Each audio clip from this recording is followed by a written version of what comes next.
पुढची बातमी भिवंडीमध्ये रविवारी मध्यरात्री मुसळधार पावसानंतर कामवारी नदी दुथडी भरून वाहते। नदी किनारी उभी असलेली एक मिनी बस नदीपात्रात वाहून गेल्याची घटना घडली। मिनी बस पाण्यात वाहून जातानाचा हा व्हिडिओ सोशल मीडियात व्हायरल झालाय। सोमवार नंतर पावसाचा जोर ओसरल्यामुळे मंगळवारी भाडा कॉलनी परिसरात नदीपात्रात ही मिनी बस दिसून आली।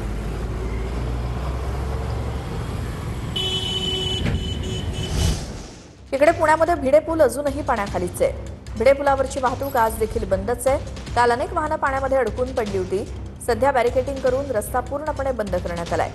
खडकवासला धरणातनं 18,000 क्युसेक वेगानं पाण्याचा विसर्ग सध्या सुरू आहे।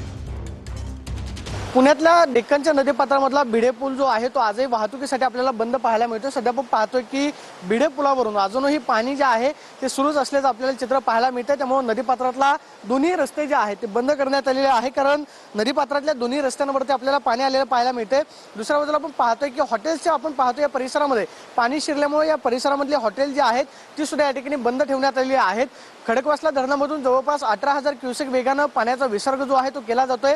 काल जवळपास 20,000 ते 25,000 क्युसेकनं पाण्याचा विसर्ग जो आहे तो डेक्कनच्या नदीपात्रामध्ये मुळामोठा नदीपात्रामध्ये करण्यात येत होता आणि त्याचा परिणाम म्हणून भिडे पूल जो आहे तो पाण्याखाली गेलेला होता। मात्र काल अनेक वाहनं जे आहेत ते पाण्यामध्ये अडकून पडलेली होती। मात्र आज पुणेकरांना आपण पाहतोय की बॅरिकेडिंग बंद करून नदीपात्रामध्ये जे आहे ते उतरू दिलं जात नाही।